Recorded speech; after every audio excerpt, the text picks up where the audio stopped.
안녕하세요. 보험연금 박사 보험콜입니다. 오늘은 저번 시간에 봤던 최저보증연금에 대해서 조금 더 살펴보겠습니다. 이 최저보증연금은 일단 변액연금이 대부분입니다.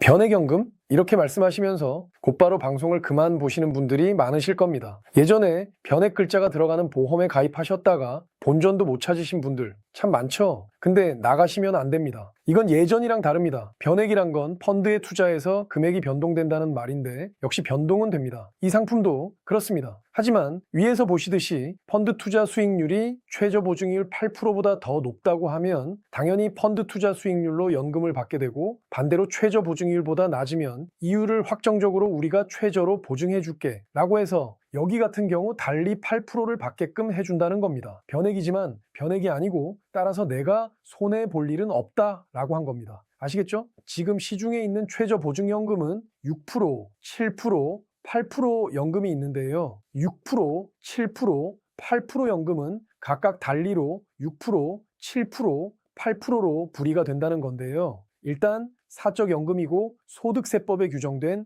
비과세 상품입니다. 참고로 국민연금은 세금과 건보료 다 부과합니다. 여튼 이 비과세라고 하는 건 세금을 안 내도 된다는 건데 국가에서 혜택을 준다는 겁니다. 국가에서 혜택 주는 건 무조건 써먹어야죠? 그렇지 않습니까? 그런데 비과세를 너무 많이 해주면 이를 악용하는 사람들도 있으니 그 한계는 있는데요. 저기 나와 있듯이 한 달에 150만 원씩 납부하면 비과세에 해당됩니다. 이것만 있는 게 아닌데요. 일시납으로 1억을 내도 세금을 내지 않습니다. 예를 들어 어떤 사람이 한 달에 150만 원에다가 일시납 1억을 가입하게 되면 나중에 연금 개시할 때 절대로 세금을 내지 않아도 됩니다. 꼭 일시납으로만 해야 하는 것도 아니고 월납으로 10년간 80만 원, 7년간 119만 원, 그리고 5년간 166만 원으로 내도 됩니다. 만약 10년이라고 하면 총 233만 원을 납부하면 나중에 세금을 한 푼도 안 내도 된다는 말입니다. 너무 좋죠? 게다가 내가 연금을 내던 도중이든 연금을 수령하고 있을 때에 불의의 사고로 사망을 하더라도 남아있는 금액, 즉 원금에다 이자 모두 최저 사망 적립금이라고 하여 유족에게 상속됩니다. 지금까지 보면 장점이 너무나 많은데요. 물론 단점도 있습니다. 물가가 반영되지 않는 게 단점이죠. 즉 나중에 연금을 탈 때 물가가 너무 많이 올라가면 화폐 가치가 떨어져서 돈이 너무 적게 느껴질 수도 있다, 그런 말입니다. 근데 이렇게 생각해 보시면 좋을 것 같습니다. 국민연금 납부할 때 엄청나게 불만을 하던 사람도 막상 수령하실 땐 무척 좋아하십니다. 대부분의 분들이 그렇지 않을까 생각합니다. 그리고 7%에서 8%로 굴리게 되면 내가 총 납부한 보험료가 1억 2천 정도가 되는데 나중 이자 및 장기유지 가산율 등이 쌓인 최종 금액은 2배 이상이 됩니다.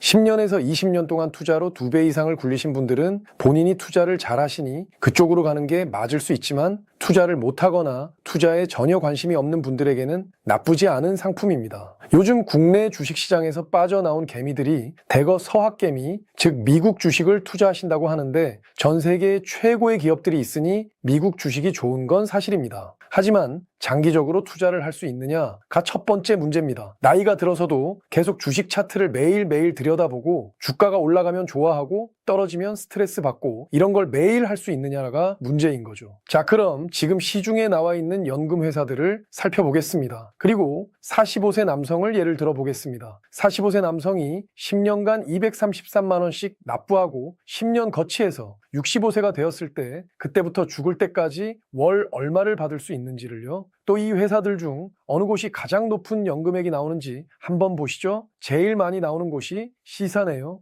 261만 9,010원. 233만 원 납부해서 65세부터 262만 원 정도를 평생 받게 된다는 거죠. 비과세니까 세금은 한 푼도 없고요. 근데 C사는 7%이고 D사는 8%인데 C사의 연금액이 더 높은 게 좀 이상하시죠? 잠깐 보시면 이 7%, 8%는 처음에 10년간은 이자를 달리로 주는 거고 뒤에 거치 기간에는 7에서 8%가 아니라 거의 5% 정도라고 보시면 됩니다. 그리고 위에서 보시듯이 연금지급률이 있죠. 이 연금지급률은 뭐냐면 20년 동안 만들어진 연금기준금액 있죠. 저기서 보면 C사는 5억 7천이고 D사는 C사보다 4천만 원 정도 더 많음에도 불구하고 연금액은 어떻습니까? 더 적죠. 그게 지금 이 금액들을 65세부터 지급할 때의 연지급률인데 이 지급률로 인해서 C사가 조금이나마 연금액이 더 높은 겁니다. 이렇게 최저보증연금에서 연금액을 결정짓는 것은 세 가지로 최저보증이율, 연금지급률, 가산율, 그리고 장기유지 가산율이 있습니다. 장기유지 가산율은 늦게 받을수록 더 많이 주겠다는 겁니다. 근데 여러분들이 아시기엔 너무 복잡하죠? 그러니 저 같은 전문가에게 맡겨주시면 됩니다. 지금까지 최저보증연금에 대해서 알아봤고 연금액이 제일 많은 곳을 알아봤습니다. 보험 상품이다 보니 단점이 있죠. 중간에 해지하게 되면 최저보증되지 않고 투자 수익률에 따라 해지 환급금이 결정되니까 조심하셔야 합니다. 내 예산에 맞게 해야 하고 너무 무리하게 하다 보면 해지하게 되고 그럼 손해를 볼 수 있습니다. 이게 큰 단점이 됩니다. 절대 잊지 마시고요. 이 회사가 어디인지 궁금하신 분들은 위 전화번호로 전화를 주시거나 카카오톡에 보험콜을 검색하시고 상담 요청하시면 됩니다. 지금까지 보험연금박사 보험콜이었습니다. 감사합니다.